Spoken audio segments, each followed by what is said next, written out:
কৃষ্ণা পর্যটক সাহেব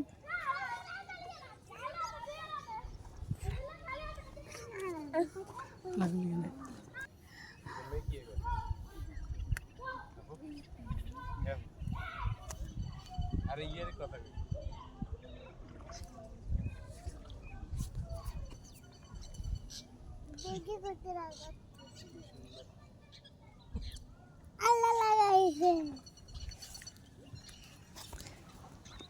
ছোট থাকতে কত উঠছি এরকম নৌকাত বড় থাকতে উঠছি ছোট থাকতে উঠছি অন বড় হয়েছি আরে উঠছি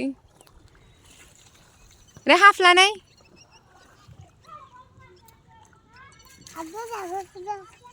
কই হাফলা আছে নি লো এটা দিলে না আপনি বাজে খাই হাফলা বাজে আমরাও খাই শুকনো মরিচ তোমরা তো খাও মানে আমার কাছে দিই শুকনো মরিচ দিই আমাদের আপলাই গেল না আগে দিলাম এত দূরে আচ্ছা না আপলাই গেল না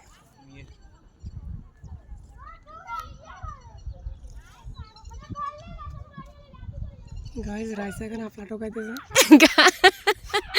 আপনার তো গাইতেছে না আপনার তুলতেছে হাফলা না হইতো সাফলা না আমি তো জানি না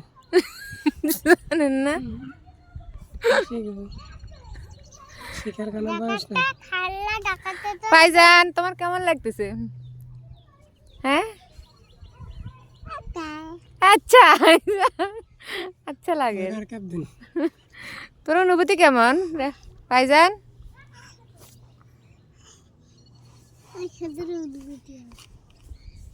তোর অনুভূতিতে নিচে নামে যেত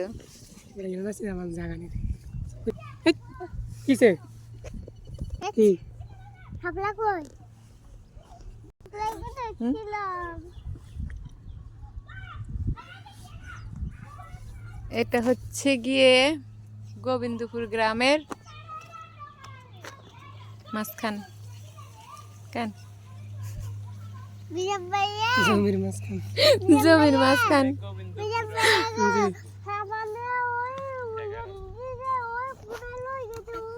ওই সাদা দিয়ে ভূতের বাড়ি আছে বলো আমরা আমার নানার বাড়ির কাছাকাছি চলে আসছি দেখেন আর সিঙ্গেল ছবি দিন হাই হাই আমি তোমাকে নিতে পারলাম না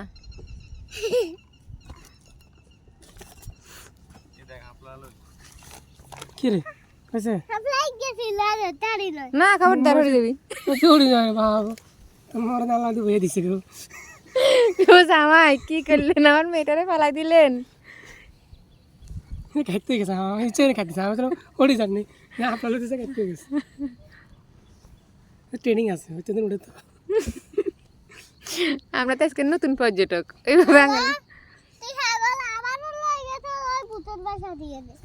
একদিন খাইছি তো দেখে মারি দাম করে গেলে ই যে এরকম করে কে এই খাইছি তো ডুবি না এরকম করার কা